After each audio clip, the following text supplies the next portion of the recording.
Hello, everyone. The hit Japanese thriller series Alice in Borderland returned to Netflix with its long-awaited second season.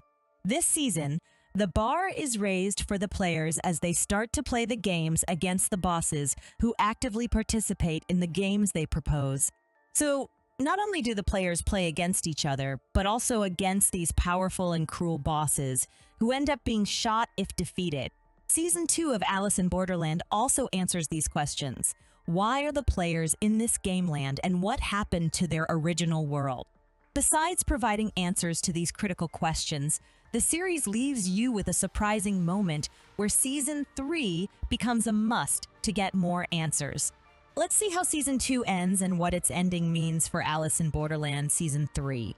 The second season's final episode starts with the aftermath of the team's victory against the King of Spades.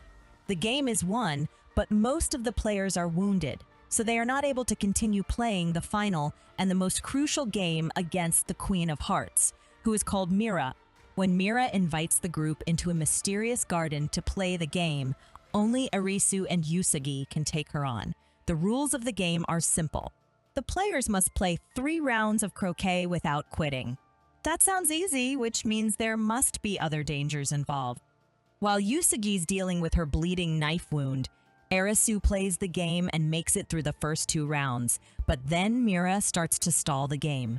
Arisu asks her what happened in the real world, but Mira plays mind games with him and lies. She says that Arisu lost his friends Karub and Shotai in a car accident, which caused him to imagine the games. She also says that he is now in a psychiatric hospital, receiving help from Mira, a psychiatrist, and Usagi is just another patient in the hospital. Arisu truly believes in what Mira says, as he has been looking for answers since he ended up in this world. The audience sees how he has been dying to get an answer to his existential questions. Why is he here, and what does his life mean? But the more he believes in Mira, the more he moves away from finishing the 3rd round. But Usagi intervenes and convinces him to finish the game, which he does. As Arisu and Usagi win the game, Mira gets shot by the mysterious laser and dies. And now, the interesting final moments of the second season start.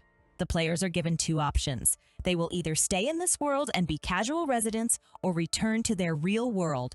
All players except Banda and Yaba decline the offer to stay in the game world and want to return to their homes. Ultimately, the ones that choose to return to their real world wake up in a hospital suffering from different injuries. They learn that the fireworks they saw in the game land after their arrival were, in fact, a meteorite. On the day of everyone's disappearance, a meteorite exploded in the city and caused mass destruction, killing many citizens, including Arisu's friends. After they wake up, Arisu and the others who survived are told that in the aftermath of the disaster, all of their hearts stopped for 1 full minute before they were brought back to life. So, in the entirety of their time in the game land, they were actually going through that 1 minute. So Borderland was the border between life and death, and none of the patients recognize each other after they wake up. One final cliffhanger is shown right before the credits roll.